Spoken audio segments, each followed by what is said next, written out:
بسم اللہ الرحمن الرحیم۔ آپ سن رہے ہیں HM وائس۔ دوستو، آج ہم آپ کو حضرت سلیمان علیہ السلام اور ایک چیونٹی کا واقعات سنانے والے ہیں۔ دوستو، حضرت سلیمان علیہ السلام حضرت داؤد علیہ السلام کے فرزند ہیں۔ یہ اپنے مقدس باپ کے جانشین ہوئے اور اللہ تعالیٰ نے ان کو بھی نبوت اور سلطنت دونوں سعادتوں سے سرفراز فرما کر تمام روئے زمین کا بادشاہ بنا دیا، اور 40 برس تک آپ تخت سلطنت پر جلوہ گر رہے۔ جنوں، انسانوں، شیاطین اور چرندوں، پرندوں، درندوں، سب پر آپ کی حکومت تھی۔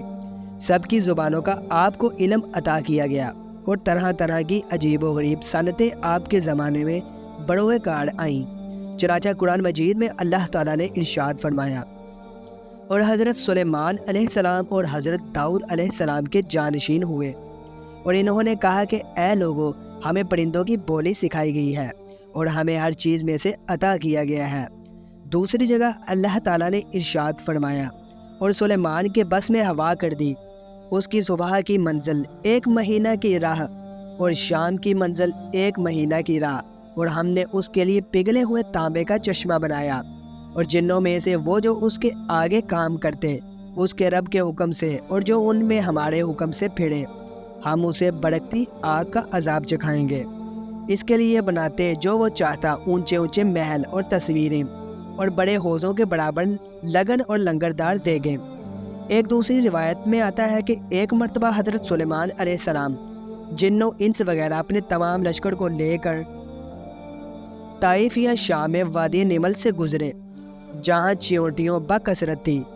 تو چیونٹیوں کی ملکہ جو مادہ اور لنگڑی تھی، اس نے تمام چیونٹیوں سے کہا کہ اے چیونٹیوں، تم سب اپنے گڑوں میں چلی جاؤ، ورنہ حضرت سلیمان علیہ السلام اور ان کا لشکر تمہیں بے خبری میں کچل ڈالے گا۔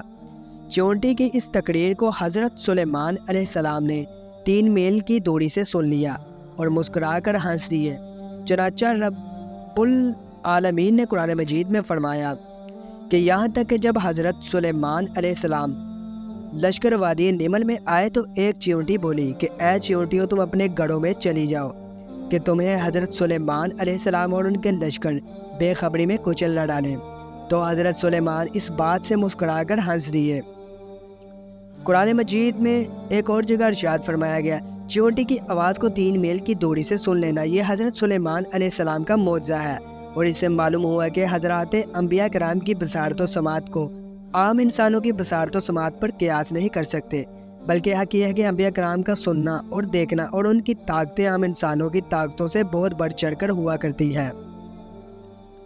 حضرت امام اعظم ابو حنیفہ رحمۃ اللہ علیہ، جو ابھی بہت کم عمر تھے، خود تو کمال ادب سے کچھ نہ بولے، مگر آپ نے لوگوں سے کہا کہ آپ لوگ حضرت قتادہ سے یہ پوچھئے کہ وادی نمل میں جس چیونٹی کی تقریر سن کر حضرت سلیمان علیہ السلام مسکرا کر ہنس پڑے تھے، وہ چیونٹی نر تھی یا مادہ؟ چنانچہ جب لوگوں نے یہ سوال کیا تو حضرت قتادہ ایسے سٹ پٹائے کہ بالکل لاجواب ہو کر خاموش ہو گئی۔ پھر لوگوں نے امام ابو حنیفہ سے دریافت کیا تو آپ نے فرمایا کہ چیونٹی مادہ تھی۔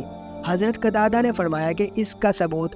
امام ابو حنیفہ نے جواب دیا کہ اس کا ثبوت یہ ہے کہ قرآن مجید میں اس چیونٹی کے لیے مونس کا ذکر کیا گیا ہے۔ اگر یہ چیونٹی نر ہوتی تو مذکر کا ذکر کیا گیا ہوتا۔ حضرت قتادہ نے اس دلیل کو تسلیم کر لیا، اور امام ابو حنیفہ کی دانائی اور قرآن فہمی پر حیران رہ گئے اور اپنے بڑے بول پر نادم ہوئے۔